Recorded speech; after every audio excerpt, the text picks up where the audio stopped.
holidays are over, the house can start looking drab. You need to brighten it. And what better than a Valentine's greeting? Let me show you how it's done.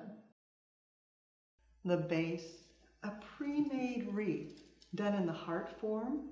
You can see how it's been woven together. And then the top, moss just a bit so that you can add excitement. The materials, a tillandsia, a succulent, and then brunia to add a bit of texture.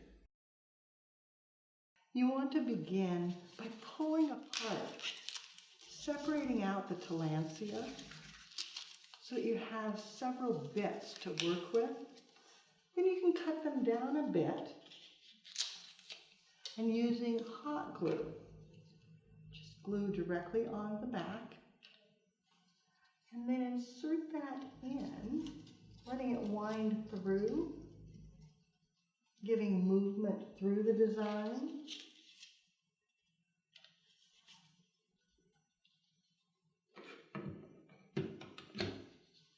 Holding it till it sets. Coming back with some of the brunia to add in texture.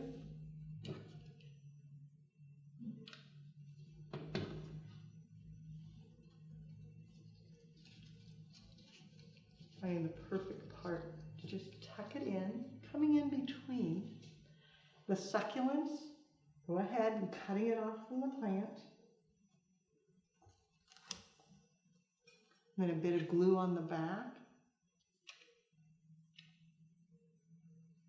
Tucking that in and continue until you get it filled and beautiful, just the way you want it. As you finish, stand back from it. Look to see where your emphasis is, how the line comes through, and then go ahead and add in just a bit more.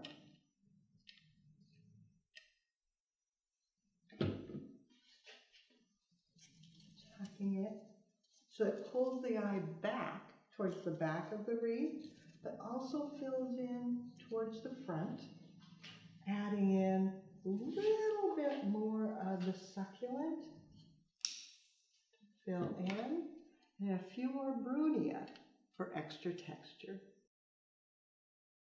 If you like the very natural look, minimal, stop here.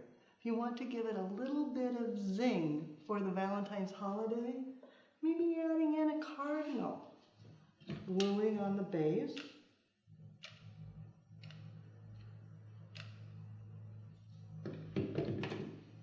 And then nestling him down in the branches.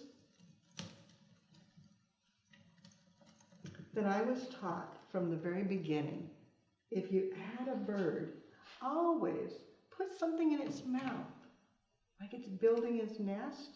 So just taking a tiny bit of red twine, bringing that in, nestling it across, carrying the red through the rest of the arrangement, and then for fun, just a few red feathers tucked in to add brightness throughout. A Valentine greeting for the door.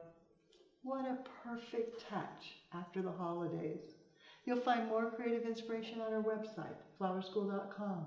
If you have questions, you can reach us there. But now it's your turn. What greeting are you going to create for your front door and your clients' front doors? Be sure to take a picture, post on social media, and hashtag Floral Design Institute. That way we all can see what you do as you do something you love.